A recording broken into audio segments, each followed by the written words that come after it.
nossa entrevista, Tomé, e agora é um bloco um pouquinho mais pesado. A gente vai falar um pouquinho sobre a primeira coisa que eu ouvi de ti. A gente trocou de governo aqui em Santa Catarina. Na verdade, foi uma aposta meio inesperada. Inclusive, a hora que eu vi o resultado do primeiro turno, eu falei, quem é esse Capitão Moisés aqui? Aí fui lá e fui ver quem ele era e baixei lá o plano de governo dele, um plano de governo extremamente simples, quer dizer, não tinha nada lá, além de uma carta de intenções, talvez. E aí muita gente ficou assustada, pô, será que Santa Catarina vai sair da mão da Tríplice Aliança pela primeira vez em, sei lá, 30, 40 anos? Você não estava naquele partido, obviamente, você inclusive estava com outro, mas isso não vem ao caso agora, porque ele é o governador de todos nós. Sim. A minha pergunta para você é o seguinte: conheceu o Capitão Moisés? O que a gente pode esperar dele? Ainda não conheci, né? Na data de hoje, eu acho que nos próximos dias isso poderá acontecer.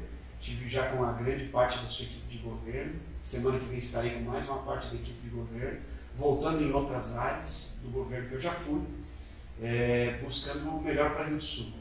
Ele fez 78% dos votos em Rio do Sul, no segundo turno. Fez 71, né, contra 29 do adversário, que eu apoiei, o adversário dele. Tenho que ser justo e transparente quanto a isso. Mas Rio do Sul deu a ele 78%, e por pelo menos mais 2 anos nós seremos um interlocutor dos interesses do município de Rio do Sul, Estado e município. Nós faremos a interlocução. O comandante Moisés no Estado, Tomé em Rio do Sul, farão a interlocução dos interesses. E eu espero que ele faça, né, um governo austero, um governo enxuto, como ele prometeu, um governo eficiente, valorizando profissionais eficientes, valorizando o servidor de carreira. Quero te dizer que aqui em Rio do Sul, pela primeira vez na história, 60% dos diretores são de carreira, 50% dos chefes são de carreira. O Ministério Público sempre notificando o município que não cumpria com a lei. Hoje nós cumprimos com a lei. Nós reduzimos 47 cargos comissionados aqui, em 4 secretarias. Ele prometeu isso, espero que ele cumpra. E com isso ele faça sobrar dinheiro para investir onde o povo mais precisa. Saúde, educação, estrada, melhorar as coisas. Eu tenho uma série de pedidos e não vou afrouxar. Vou para cima pedir o interesse do nosso povo. Os meus inscritos já sabem, eu falo isso em vários vídeos. Né? Todo começo de ano é caracterizado pela incerteza por uma parte da população e pela esperança por parte de outras, né? Que fica aqui a esperança. Agora, Tomé, desde quando você, e aí como eu te acompanho há muito tempo, depois da nossa amizade antiga, quando você resolveu encarar essa briga de entrar na política, e eu te apoiei muito forte na tua primeira eleição para vereador, e depois me afastei um pouco, mas você sofreu muitas críticas, e sofre muitas críticas. E algumas dessas críticas partem do lado pessoal, e, enfim, são críticas pesadas e provavelmente difíceis de você receber. Eu sei disso, porque a gente é xingado aqui no YouTube o tempo inteiro, e já fui xingado através da minha mãe, assim, nas redes sociais dela, e é complicado quando fazem isso com a sua mãe. E eu queria perguntar para você o seguinte: como lidar com os xingamentos? Né? A partir do momento que você se torna uma pessoa pública, você tem que ter essa noção. Não é unanimidade, né? Acho que o cara mais perfeito, falando para quem é cristão e quem é religioso, o cara mais perfeito que já veio para essa terra morreu crucificado, né? E eu me preparei para isso. Eu tive apoio da minha família quando eu fui candidato aos 23 anos, tinha 22 no meio da eleição, fiz 23, assumi com 23, a vereador, e sofri muitas críticas, né? No último ano do meu governo eu cheguei a renunciar, eu era prefeito em exercício para não deixar aprovar um projeto na Câmara, um monte de gente me criticou, né? Enfim, eu rompi alguns conceitos mais conservadores políticos, briguei, saí de partido, fui expulso de partido, agora na eleição para o governo do Estado, estou sem partido. Né? Você gera aqueles que te elogiam, que batem palma, e aqueles que te criticam. Né? Você pavimenta a rua do João, o Pedro, que ainda está sem pavimentação, vai te xingar na rede social. Né? Você reforma o posto de saúde lá do bairro da Dona Maria, lá no bairro da Dona Sandra, ela vai te xingar. Então, até que você vai lá e faz. Né? Sobre esse xingamento, eu queria pegar um específico. Você falou muito sobre isso nas redes sociais. Foi no caso das últimas enchentes ali, Tomé. Você foi fotografado no bar da cidade com um copo, colete da Defesa Civil, um copo, não tem essa foto para colocar aqui, uma pessoa vai lembrar. Com um copo de uma bebida que poderia ser Guaraná, poderia ser uísque, e aí muitas pessoas foram lá e xingaram. Sob o meu ponto de vista, e daí? E daí? Não era horário de trabalho, e claramente foi depois de um dia exaustivo, mas ainda assim os xingamentos foram bem pesados. Eu queria perguntar para ti, o que foi aquilo? Depois do evento climático de junho de 2017, eu fiz pessoalmente uma pesquisa de avaliação e nós tivemos um trabalho muito bem avaliado naquela enchente. Informações super precisas, abrigos muito bem estruturados, abertos na hora certa.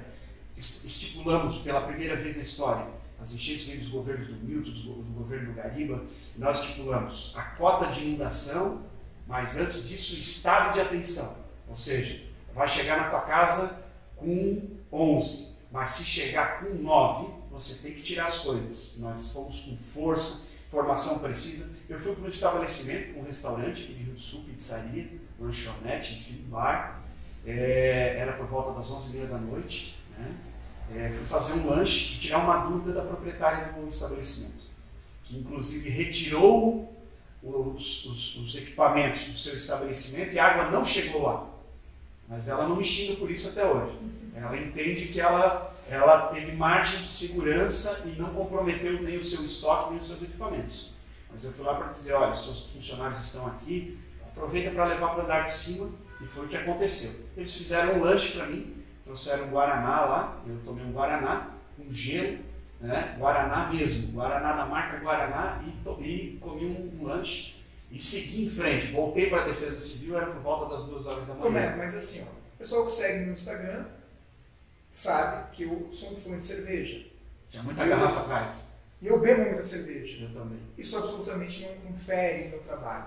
Quer dizer, e tinha muita garrafa atrás ainda, porque era pilhas do estoque da proprietária que tinha botado no andar de cima.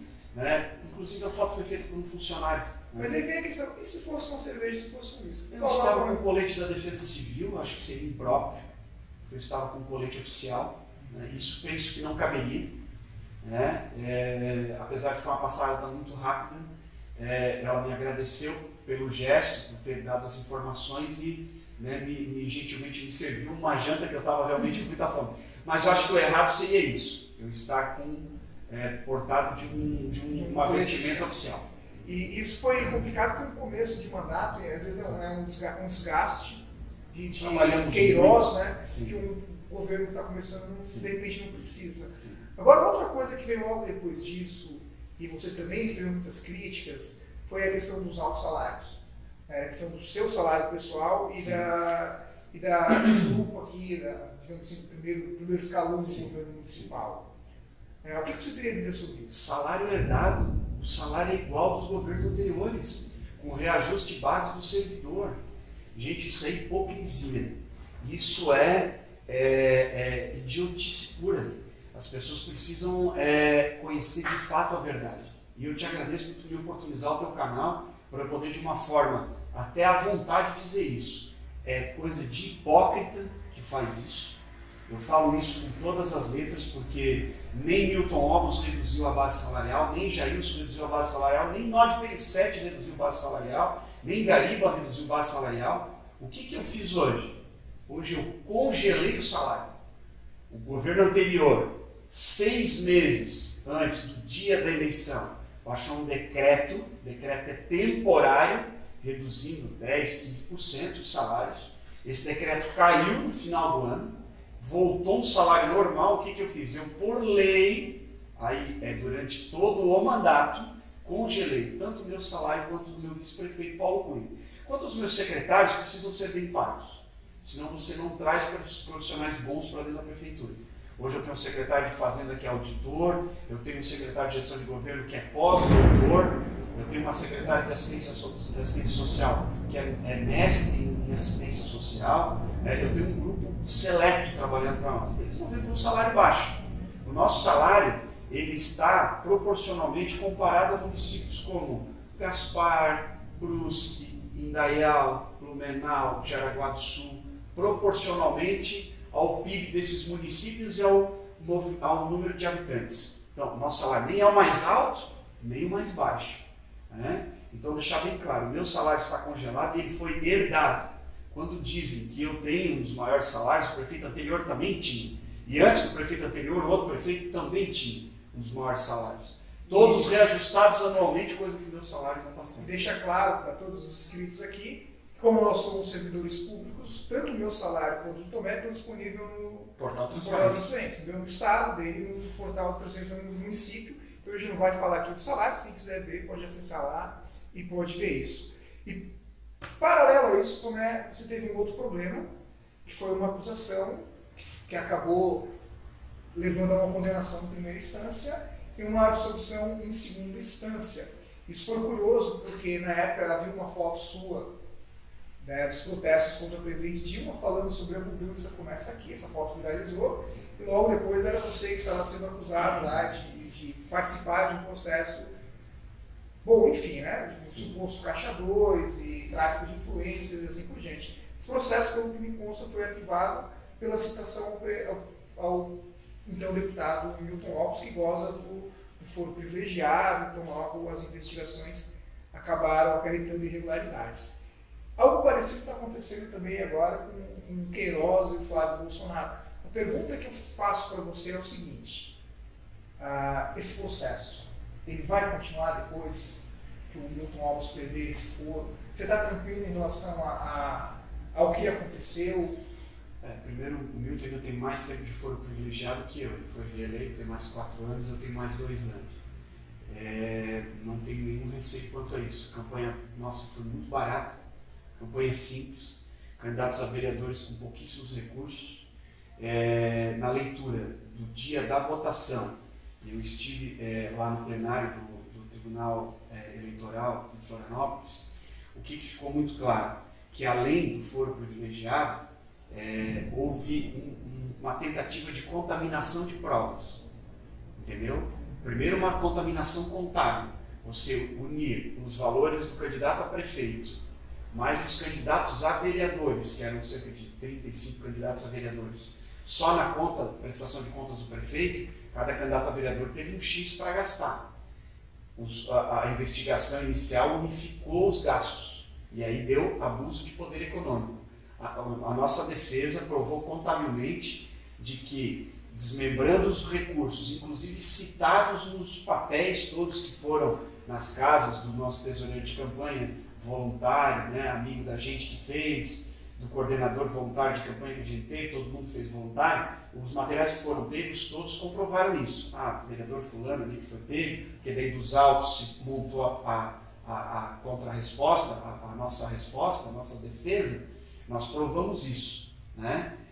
Segundo, que se percebeu que tinha um interesse de se incriminar muito o deputado Milton Lopes, que é um deputado, um líder comunitário, um líder do Alto Vale Itajaí, uma pessoa que eu respeito muito, mas que tentou se prejudicar ele também, né? Milton Lopes teve uma votação muito abaixo do esperado nessa eleição.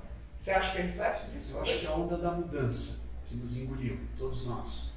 O povo quis mudança, está aí os 78% para o Bolsonaro aqui no segundo turno, que elegeu o Moisés com 78%, é o voto casado da mudança. Deputados estaduais aí, dos 40, só 16 se reelegeram, foi a maior renovação da história da Assembleia Legislativa. Eu acho que o Milton é um sobrevivente, é um dos 16 sobreviventes dos 40 que estavam lá.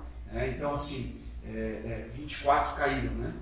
Então, não conseguiram reeleição. Então, eu penso que a gente está provando a honestidade, o governo é transparente. Eu fiz campanhas muito humildes. Quem me conhece da escola, meu primeiro emprego eu fui trabalhar de operador de máquinas, depois eu fui ser office boy, daí eu fui fazer contábeis, daí eu fui para outros escritórios de contabilidade. Hoje eu tenho meu escritório que começou do zero, um escritório de contabilidade. Eu tenho o meu comércio que está arrendado, as pessoas conhecem a minha vida comercial, empresarial.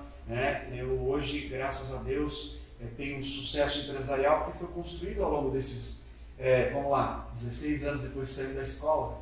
Nada caiu do céu. Você está construindo uma carreira na área da docência, está fazendo mestrado, concluiu o mestrado, sua esposa vai começar mestrado, está com a idade para isso, eu também estou com a idade para ter sucesso. Agora, eu nunca fiz abuso de poder econômico, eu não tinha dinheiro para isso, as pessoas que estavam no meu entorno também não tinham. Tomé, pegando esse sentido, cara, acho que dá para dizer que você se sente vítima de uma injustiça? Eu não digo vítima, e é uma questão do processo. A política no Brasil está podre, está muito suja, muito escândalo, muita corrupção, inclusive, volto a dizer, eu acho que promotor de justiça é bem pago por quê? Para ele não se corromper. O juiz é bem pago por quê? Para ele não se corromper. A gente mais vê por aí é prefeito se corrompendo, pelo menos o prefeito com salário digno trabalha dignamente e não se corrompe. Eu evito receber fornecedor, eu não converso com o distribuidor aqui que atende a prefeitura, quem atende são a minha equipe de governo, justamente para não gerar vínculo, não ter amizade com o fornecedor, tá? Para a gente conseguir construir uma história diferente do que está aí. O povo está de saco cheio, o Ministério Público caminha nessa onda de notificar quem precisa ser notificado. Eu recebo 3, 4 notificações do Ministério Público por semana, professor Ciro. Nenhuma se sustentou até hoje. Ou seja, são mais de 100 desde que eu estou prefeito. Nenhuma virou processo, nenhuma me incriminou, mas o Ministério Público está fazendo o seu trabalho, que é de fiscalizar os poderes para que a população não veja mais tanta sacanagem. E eu posso aprovar, eu sofri um processo, me desgastou, mas eu provei que foi equívoco. Eu acho que quem já sofreu um processo, eu falo por mim, injusto, sabe o quanto é pesado. Tomé, a gente tem falado muito nas ciências humanas sobre auto-verdade, sobre pós-verdade, que é um fenômeno que implica mais ou menos em os fatos da realidade não têm importância. O que tem importância são as opiniões das pessoas. E as opiniões acabam sendo tomadas nos últimos anos pela fake news. E eu diria, sem medo de errar, que o que determinou as eleições desse ano foi justamente isso. O uso das redes sociais e o investimento pesado na fake. É claro que candidatos, durante toda a história, fazem, de certa forma, isso. Atacam e atacam seus opositores, e aí o debate sério sobre aquilo que realmente importa acaba ficando de lado. Nesse processo todo, cara, você sentiu que você sofreu com fake news? A gente sofre até hoje, sofre todos os dias. O cidadão vai lá, baixa um app aqui, um aplicativo, monta uma fake na hora, em 3 minutos, joga no grupo de WhatsApp, isso se espalha igual a rastro de pólvora. Essa que é a verdade. Podem fazer isso contigo e fazem comigo. Acontece direto. Essa questão, por exemplo, da avaliação da educação nossa aqui é um caso. Saiu um monte de coisa, o prefeito deu um presente para as nossas crianças. Não é verdade, a avaliação é tendenciosa, tem um interesse por trás e a gente contesta a forma, enfim, uma série de coisas. Então, o tempo todo isso acontece. O que cabe à população é ter cada vez mais discernimento. E cabe a esses novos governantes que aí estão criarem formas mais rígidas para encontrar e punir quem cria as fake news. Você tem como descobrir o número do e-mail, do telefone, o IP, a rede de internet utilizada, tem uma série de formas. E punir esse cidadão. Porque a gente precisa viver num país de verdade. No dia a dia de verdade, o teu trabalho de verdade, o teu salário de verdade. A carga horária que tu cumpre é de verdade. Não dá para viver de mentiras através das redes sociais, o que é muito novo para nós. A gente for fazer uma leitura, nós estamos com 33, 34 anos, isso é coisa de 5, 4 anos para cá. É muito novo nas nossas vidas. Para as nossas mães, quando abrem e leem, é mais difícil ainda de entender. Então, o sacana das redes sociais tem que ser punido por isso. Bom, Tomé, acho que indo para a parte final, aqui a gente está chegando no teu 3º ano de mandato, os 2 últimos mandatos, e é uma fala assim, entre os estudiosos da política, que os 2 últimos anos de um mandato é o período que o cara cria um legado. Assim. E eu queria perguntar para ti, para encerrar essa nossa entrevista, o que está faltando, qual é o legado que você quer deixar para Rio do Sul e que você precisa fazer nesses 2 anos que restam. Eu não quero sair da prefeitura sem ter conseguido entregar isso. Eu creio que o legado das políticas públicas, 2 anos suaves de muito trabalho. te falo da educação empreendedora, da aula do primeiro emprego, do modelo proativo empreendedor que a gente trabalha, da oratória na escola, do festice, dos jogos integrar, uma série de situações proativas que tem dentro da nossa grade extracurricular. Você, de maneira proativa, trabalha isso. Nós vamos esse ano inaugurar a 3ª escola modelo em período integral. Em Rio do Sul temos 2, vamos começar a 3ª, vamos iniciar o trabalho na 3ª. Na saúde, já te disse, uma série de investimentos, são 13 médicos a mais na nossa rede, comparado ao governo anterior. Foram 11% a mais de consultas, 15,9% a mais de exames no nosso primeiro ano de governo, foram 30% a mais de trabalhadores atendidos no programa Saúde do Trabalhador. Nós temos aí a Casa do Empreendedor a todo vapor, creche do idoso, uma grande parceria que a gente fez, o Centro de Qualificação Profissional que nós montamos, o esporte em todos os bairros de Rio do Sul. Eu tive a coragem e peito para dizer que não dava mais para investir em 20 atletas de fora do vôlei e invisto hoje em mais de 1.000 crianças de Rio do Sul com o mesmo dinheiro que ia para uma equipe de vôlei. Hoje a gente valoriza filho de Rio Sulense na base. Então, o legado está aí, o legado de políticas públicas. O que está faltando? Nós 2 anos ficamos sem certidão negativa para contratualizar financiamentos. Eu quero te dizer que eu tenho 40 milhões travados para agora em fevereiro liberar a revitalização da Estrada Blumenau, dar dignidade para aqueles 6 bairros ligando a Lontras, Presidente Nereu. É importante para o elo de desenvolvimento regional que você cita e entende bem disso pela tua formação. A ligação da ponte da Bela Aliança com a BR-470, caindo na Estrada Geral Navegantes, Rua Lili Bremer, lá na H. Bremer, uma nova alça de acesso à cidade de Rio do Sul, vai ser o primeiro acesso. Você vai poder entrar pelo Bremer, Navegantes, cair aqui na Bela Aliança, Ponte Grande, 20 milhões de investimentos. Me corrija se eu falar alguma besteira, mas ela também tem um certo índice elevado ali de violência, de ocorrências policiais. Essa obra pode impactar isso? Eu penso que positivamente. Hoje o bandido, ele age com uma moto, né? Ele atravessa o bairro, te rouba, um carro da polícia, por exemplo, não consegue. Parou na ponte, não consegue atravessar. Eu quero te dizer que uma ação extremamente estratégica do governo foi implantar a Guarda Municipal Mirim. Nós temos a única Guarda Municipal Mirim de Santa Catarina. Eu sei bem, igual. Pois é, lá no bairro Rainha, onde nós temos um problema grave, nós temos o bairro Barra do Trombudo, onde tem filhos das pessoas que moram nos condomínios estão sendo motivados a irem para a Guarda Mirim. Então, uma forma de educação social que sabe bem o que é isso. Então, acho que a obra, sim, ela vai interligar melhor as polícias, as estruturas de segurança. Tenho 6 valadas para pavimentar, a Leandro Stedley na Itopava, a Albertina, o Ribeirão do Tigre, a Valada São Paulo, o Alto Bela Aliança e o Bonfim. Projetos prontos, só esperando sair os financiamentos. A alça da Avenida Oscar Barcelos, ligando com a Tuiuti, vamos lá, subindo para o Hospital Regional, ali quem passa no Oscar Barcelos, para poder acessar direto. São obras muito estratégicas, professor Cílio, que giram em torno de 40 milhões de reais. E que agora eu corro contra o tempo, não para buscar uma reeleição, mas para construir dentro desse meu mandato esse legado das obras macro, de expansão da cidade para aquela região leste da Bela Aliança.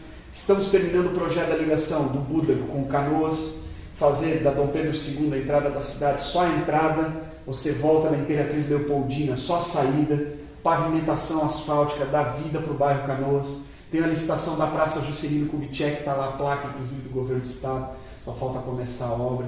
São uma série de obras, são obras macro que vão deixar o legado do nosso governo. E pegando esse tema, Tomé, reeleição, eu não sei ainda. Assembleia Legislativa, não sei. Muito cedo para pensar nisso? Posso te dizer uma coisa, e eu creio que tu vai concordar, porque tu tens uma visão política bastante ampla. Louco é quem faz projeto político nos dias de hoje, com o cenário da população votando do jeito que está, indignada com razão, revoltada com razão, querendo mudança. Então, assim, o que precisa ficar é serviço prestado, resultado de governo efetivo. As políticas públicas, eu não tenho dúvida. Nós podemos comparar com qualquer governo, né, os índices de criança em escola já são recordes, de consultas e exames são recordes, tirar o povo da fila, qualidade de vida, assim, isso a gente está fazendo com maestria. Você não vê gente filmando fila, dizendo que está lá na fila 5, 6 horas. Olha a UPA, o modelo de gestão de UPA que nós implantamos, é modelo para o Brasil, com servidores de carreira. Tiramos uma organização social de São Paulo que administrava a UPA, economiza mais de 100 mil reais por mês, com uma administração de excelência. As políticas públicas estão prontas, as obras vão ser executadas.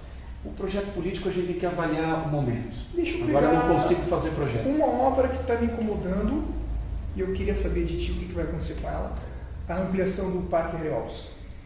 Está parada, está acontecendo ali? Andando, né? Tá andando? Inclusive nós estamos fazendo a rampa de acesso ao rio, você já percebeu? Já, no Parque do Farol. Sabe que é uma ideia de a gente virar, fazer as pessoas estarem voltadas para o rio, valorizar o rio. Agora nós começamos toda uma abertura do canal da Xindica, do rio, ali da Xindica, dando todo um acesso para barcos, né, para o cidadão poder olhar, e a gente vai implantar a rota do trem no Parque do Farol, do Ralhópolis e do Integral. Nós vamos ter uma mini locomotiva de trem, com 2 vagões, capacidade para transportar 40 pessoas, vai ter uma grande rota turística do trem, se Deus quiser, até final desse ano, projeto aí em torno de 4 milhões de reais de investimento. Show de bola, Tomé. Isso aqui não é o Roda Viva, mas não vou fazer um bate-bola, jogo rápido, mas quero pedir para ti uma música.